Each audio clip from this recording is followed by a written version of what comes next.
If you've ever been treated like an embarrassment by your own family, hit that like button and subscribe right now. You're not going to want to miss what happened next. My name is Claire Anderson, and for 28 years I was the family punchline. The daughter who never amounted to anything. The one they stopped mentioning at country club brunches.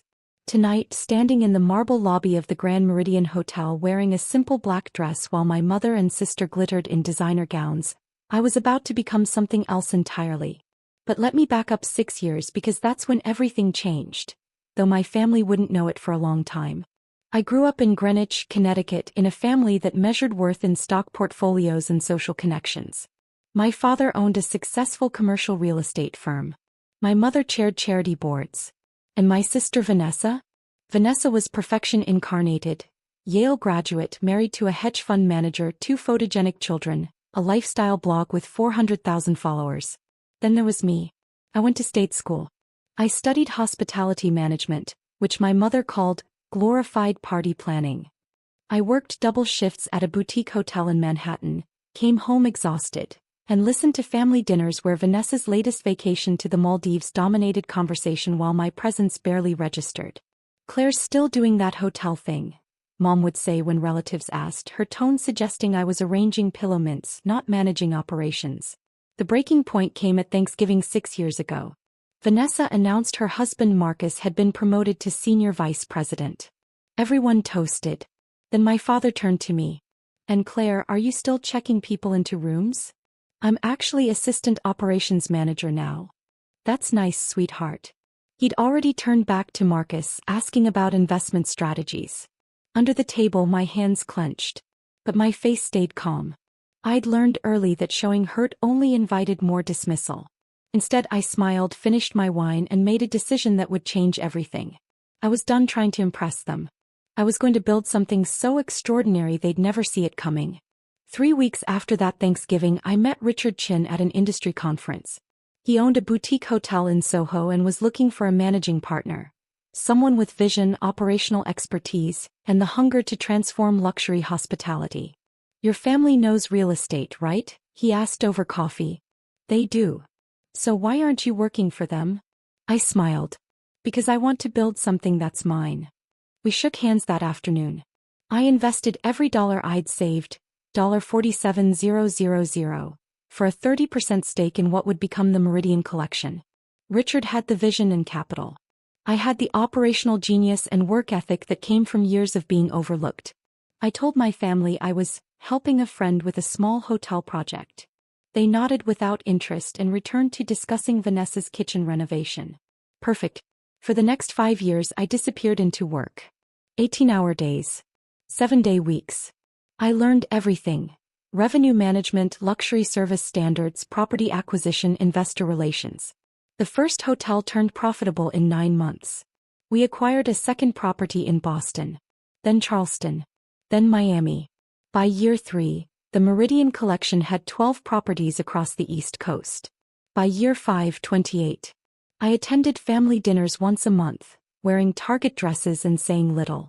When they asked about work, I said fine, and changed the subject. When Vanessa complained about her nanny or her contractor, I listened. When my parents needed help with their foundation's silent auction, I donated a weekend stay, listed as from a friend in hospitality. They had no idea those weekend stays were selling for $8,000 at auction. They had no idea I'd been featured in Forbes 30 Under 30. They had no idea that last year, a private equity firm had valued the Meridian Collection at $127 million, and my 30% stake was worth just over $38 million. They had no idea because I never told them. I was watching, testing, waiting to see if they'd ever love me for who I was, not what I could give them or how I made them look. The answer consistently was no. 3 months ago my mother called. "Claire, darling, we need your help with the Children's Hospital Gala." Not, "How are you?" Not, "We miss you." Just need. What kind of help?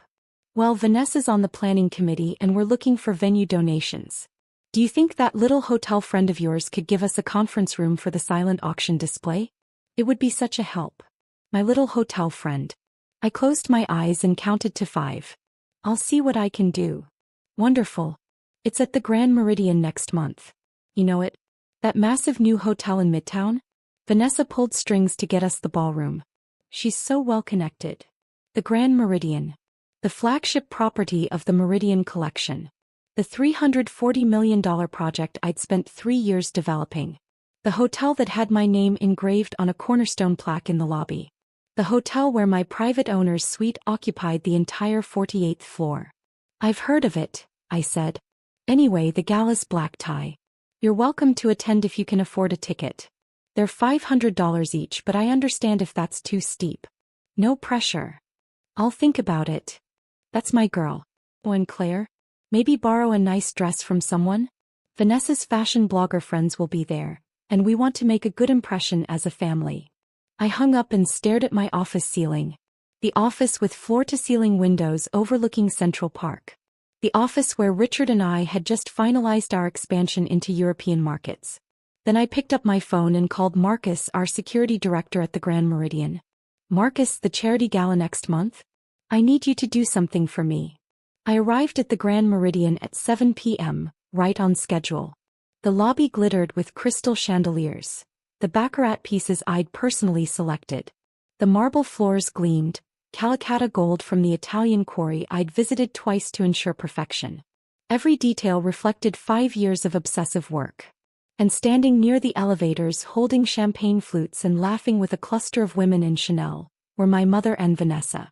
I walked toward the ballroom entrance, keeping my distance. Claire. My mother's voice carried across the lobby. Oh, Claire, wait. I turned. Vanessa's expression shifted from surprise to something harder. What are you doing here? My sister asked. Did you buy a ticket?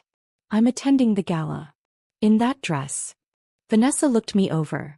My simple black cocktail dress from Nordstrom Rack, my grandmother's pearl earrings, my practical heels. Her lip curled. There are going to be photographers. Vanessa's right, sweetheart. Mom touched my arm. Maybe you'd be more comfortable in the hotel bar? We could get you a drink and you could watch the gala from there. No pressure to mingle with people who might make you uncomfortable. People who might make me uncomfortable. Translation. People she didn't want seeing me with them. I have a ticket, I said calmly. You spent $500 on this? Vanessa laughed. Claire, that's like half your rent. I said nothing. Drop a comment and let me know where you're watching from tonight. Actually, Vanessa continued, linking her arm through Mom's, Marcus and I rented the entire 47th floor for our party afterward. Just the major donors, you understand.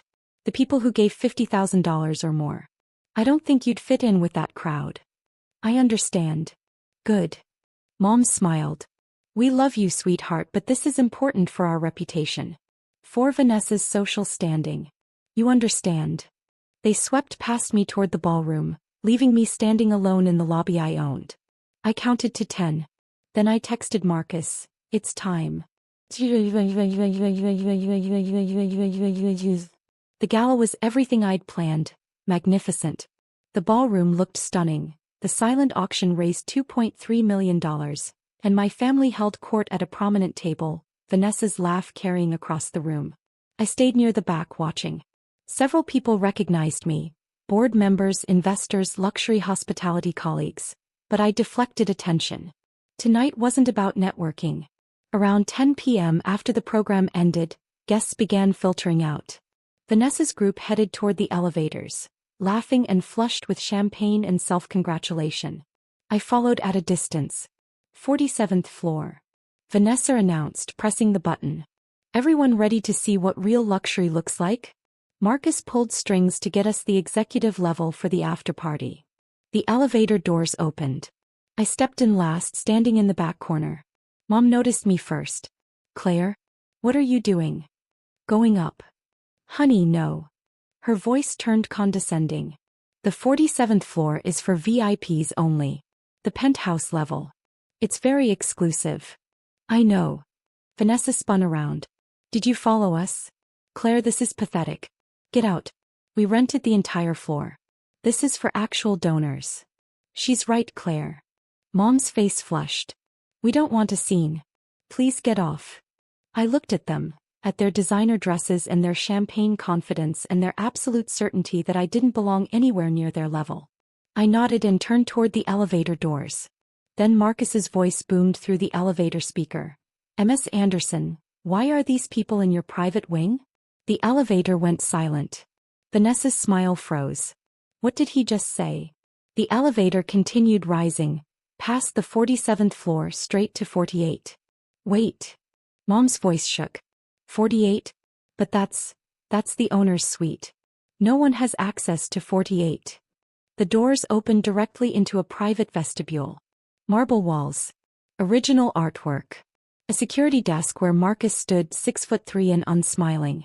Good evening, Ms. Anderson, he said formally. I apologize for the confusion. These guests appeared to be following you to your private residence. Hit that subscribe button if you've ever had to set boundaries with toxic family, because what happened next changed everything. Claire. My mother's voice cracked. What's happening? I stepped out of the elevator. My family remained frozen inside, staring. Marcus, I said calmly, these are my mother and sister. Could you please give us a moment? Of course, Ms. Anderson. Should I call building security? That won't be necessary. Marcus nodded and stepped into a side office, but I saw him watching through the window, protecting me as he'd done since I hired him 4 years ago. I turned to face my family. Vanessa found her voice first. This is insane. Someone made a mistake. Tell him, Claire. Tell him you don't. I don't what?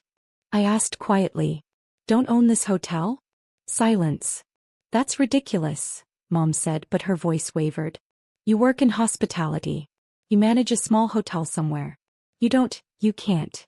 I walked to the main door of the suite and unlocked it with my keycard. The doors swung open to reveal the sprawling penthouse. 4,000 square feet of custom-designed luxury. Floor-to-ceiling windows overlooking Manhattan. Original Rothko in the living room. Kitchen that had been featured in Architectural Digest. Come in, I said. They followed, moving like people in a dream. Vanessa's expensive heels clicked on my marble floors. Mom's hand trailed along my custom millwork. I don't understand, Mom whispered. I walked to my home office and returned with a leather portfolio. The one I'd assembled over the past 3 months, knowing this moment would eventually come. I set it on the dining table. Let me explain. The first document I removed was the Forbes article from 2 years ago, 30 Under 30. Claire Anderson, co-founder of the Meridian Collection, redefines boutique luxury hospitality. My face smiled up from the page. The article detailed our $127 million valuation, 28 properties expansion plans. Vanessa grabbed it with shaking hands. This can't be real. The second document was the property deed for the Grand Meridian Hotel.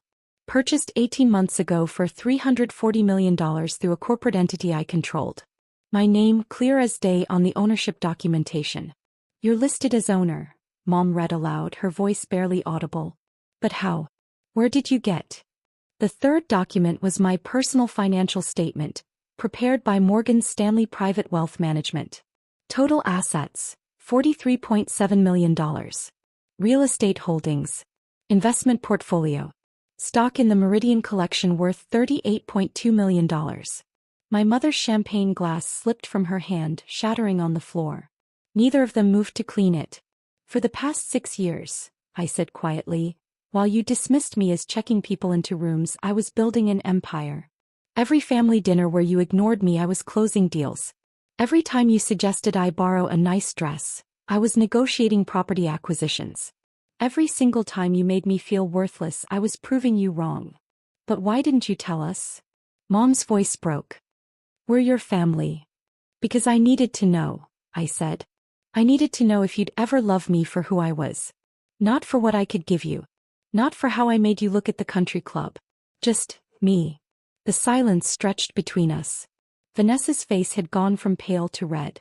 This whole time you've been secretly rich? She stopped. While you what? I asked. While you looked down on me. Excluded me from family events? Suggested I'd embarrass you at parties. We didn't mean. Yes, you did. My voice stayed level. Tonight in the lobby, you told me to watch the gala from the bar so I wouldn't embarrass you.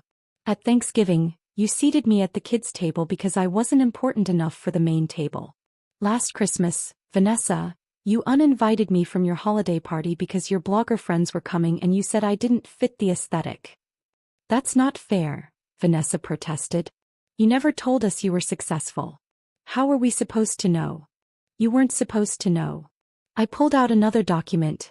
This one hurt to share, but it was necessary. You were supposed to love me anyway. It was a printed email exchange. Vanessa to our mother 3 months ago. Can we not invite Claire to the gala? She'll show up in something from Target and talk about hotel management. It's embarrassing. People will think we can't afford to help her. Mom's email response. You're right. Let's just tell her she's welcome if she buys a ticket. She can't afford $500. My mother's face crumbled. Claire, I didn't mean. You did mean it. I gathered the documents. You've always meant it. I was never good enough as I was. I had to be successful in the way you define success. The right schools, the right career, the right social connections. And when I chose my own path, you treated me like I'd failed. But I wasn't finished. From the portfolio I pulled out the final documents. The ones that changed everything. While I was building the Meridian collection, I kept my personal name and finances completely separate. Professional reputation matters in this industry. So I ran background checks on everyone who might have access to sensitive information. Including family. Vanessa's face went white. What did you do? I didn't do anything, I said quietly.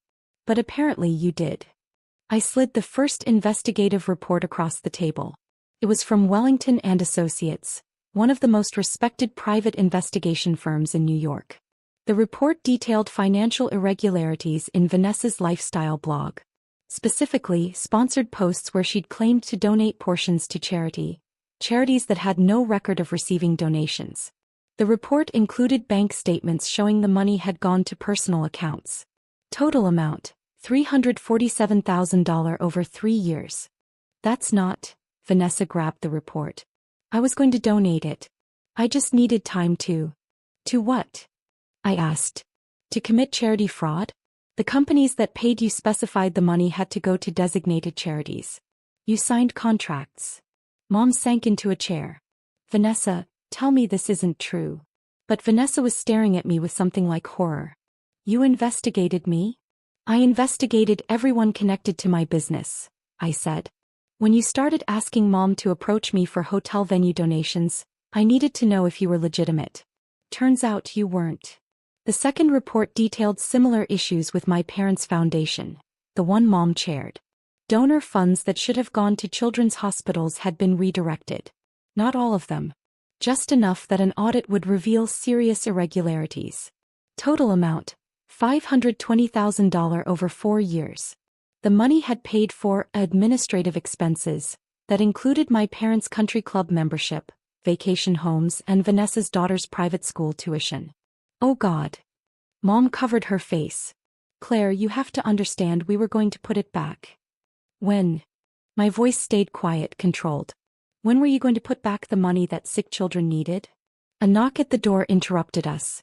Marcus's voice. Ms. Anderson, your 10:30 appointment is here. I opened the door. 2 people stood there. A woman in a sharp blazer carrying a briefcase and a man in a dark suit with a federal badge. Special Agent Morrison, FBI, the man said. We're here about the financial investigation. Vanessa stood so fast her chair toppled backward. FBI. Last month, I said quietly, I submitted these reports to the appropriate authorities. The FBI handles charity fraud. The IRS handles tax evasion. The state attorney general handles foundation mismanagement. You reported us? Mom's voice rose to a scream. Your own family? You're not my family, I said. The words came out calm, final. Family doesn't work like this. Family doesn't measure worth by bank accounts and social status. Family doesn't exclude people from parties because they're embarrassing. Real family, the family I chose, supported me when I had nothing. Believed in me when I was building from scratch. Celebrated my victories and held me through failures. I gestured around the penthouse. This hotel. I built it with Richard Chin, who took a chance on a 23-year-old with $47,000 and a dream. The silent auction tonight raised $2.3 million, and $1.5 million of that came from anonymous donations I arranged through my business network. The Children's Hospital will get every penny they were promised plus more. Special Agent Morrison cleared his throat. Ms. Anderson, We'll need to speak with Mrs. Anderson and Mrs. Marcus Reynolds separately. Of course. I stepped aside.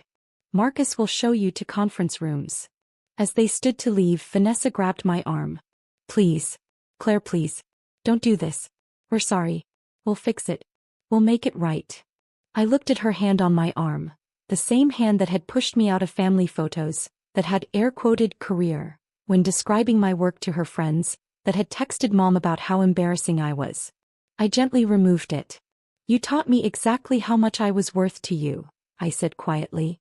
I just raised my price. Now you can't afford me. What does that even mean? Vanessa's voice cracked. It means I'm done begging for a place at this table. It means I'm not expecting anything from you anymore. I'm simply declining. Declining your judgment. Declining your conditions. Declining your version of family. Mom stood frozen, mascara tracking down her face. So that's it? You're just going to let them arrest us? I'm not letting them do anything, I said. You committed crimes. They're doing their jobs. The only difference is that I stopped protecting you from the consequences of your choices. Agent Morrison gestured toward the elevator. Let's go. As they left, Vanessa turned back one last time. You planned this. All of it. You wanted revenge. No, I said honestly. I wanted a family who loved me. But you taught me to build my own instead. The elevator doors closed. Within 24 hours, the FBI had frozen my parents' accounts pending investigation. The foundation's board held an emergency meeting and removed my mother as chair. Vanessa's lifestyle blog sponsors began demanding refunds and contract terminations. Within 48 hours, the story hit the press. Not through me, I refused all media requests, but through the very social circles my family had valued so highly. Charity fraud investigations make headlines, especially when they involve prominent families. Vanessa's influencer friends abandoned her. Her blog views dropped by 80%. Marcus filed for divorce within a week, citing insurmountable trust issues and criminal liability concerns. My parents' country club membership was suspended pending legal resolution. Their friends stopped returning calls. 1 month later, my mother appeared at the Grand Meridian lobby asking to see me. Marcus called my office. Tell her I'm in Europe, I said. I was actually in my office, reviewing acquisition proposals for properties in London and Paris. And Marcus? Changed the security protocols. She's no longer allowed unannounced access. Understood, Ms. Anderson. 3 months later, the federal charges were filed. My mother faced 4 counts of charity fraud. Vanessa faced 3 counts of wire fraud and 1 count of tax evasion. My father, who had known about the foundation irregularities, faced 2 counts of conspiracy. Their lawyer approached mine about a plea deal. I wasn't involved in those negotiations. The government handled prosecution, but I was informed of the outcomes. My mother. 2 years supervised probation, $600,000 in restitution, 500 hours community service, permanent ban from serving on any charitable board. Vanessa. 18 months in minimum security federal prison followed by 2 years probation, $400,000 in restitution, permanent ban from government contracting. My father. 1 year probation, $300,000 in fines. They lost their Greenwich house, sold to cover legal fees and restitution. They moved to a modest condo in Stamford. My father's business suffered as clients quietly distanced themselves. Vanessa's daughters started at public school. I felt no joy in any of it. Just a quiet sense of justice served. I'm sitting in my office at the Grand Meridian, reviewing plans for our European expansion. The Meridian Collection now has 35 properties across 3 continents. Forbes just named me one of the most influential women in hospitality. Last month, I keynoted a conference on luxury brand building. My chosen family surrounds me. Richard Chin, my business partner and mentor who never doubted me for a second. My leadership team, brilliant professionals who share my vision. My best friend Anna, who documented everything during those dark years and provided testimony when the investigation needed corroboration. My boyfriend James, who works in architecture and designed 3 of our newest properties, who loves me exactly as I am. Last week my grandmother passed away. The only family member who ever truly saw me. At her funeral, my parents approached me in the church parking lot. Claire, my mother said quietly, we need to talk. About what? About making things right. About family. I looked at them, at the people who had raised me, dismissed me, excluded me, and ultimately taught me what family should never be. You're right, I said. You do need to make things right. With the charities you stole from. With the children you hurt. With yourselves. We've done that, my father said quickly. We're paying restitution. We've apologized publicly. We've changed. That's good, I said honestly. That's growth. I'm glad you're doing the work. So we can start over? Hope flared in my mother's eyes. Be a family again? I shook my head gently. No. You can grow and change and become better people. I genuinely hope you do. But that doesn't mean I need to be part of your journey. But we're your parents, my mother whispered. You are, I agreed. And I've forgiven you for that reason. But forgiveness doesn't mean reconciliation. It means I'm releasing the pain you caused me. It means I'm choosing peace over perpetual hurt. It means I'm walking away to save myself. So that's it. My father's voice hardened. You're just going to abandon us? No, I said quietly. I'm going to choose me. The way you never did. I walked away. Back to my car, back to my life, back to the family I'd built from people who earned their place through love and respect. If you've ever had to walk away from toxic family to save yourself, tell me your story in the comments. What would you have done in my position? Does any of this feel familiar? The truth is, blood doesn't make you family. Love does. Respect does. Showing up consistently, celebrating victories, holding space for pain. That makes family. I don't regret the path that brought me here. Every dismissive comment, every exclusion, every moment of being underestimated forged me into someone who couldn't be broken by their rejection. They wanted me to be small, manageable, grateful for scraps. Instead, I became boundless. The Grand Meridian stands as a monument not to revenge but to resilience. Every guest who walks through those doors, every employee who thrives in our culture, every charitable dollar we donate represents the truth they could never see. I was always worth more than they knew. I just had to believe it first. My name is Claire Anderson. I'm the co-founder and principal owner of the Meridian Collection. I'm worth $43.7 million. I'm featured in Forbes. I'm building an empire that spans continents. And I did it all without them. Sometimes the greatest gift your family can give you is teaching you exactly who not to be. My family taught me that worth isn't measured in their approval. That success isn't defined by their standards. That love, real love, looks nothing like what they showed me. They taught me to build my own table. And at my table, everyone has a seat who earns it through kindness, respect, and genuine care. Blood may be thicker than water. But chosen family is thicker than anything.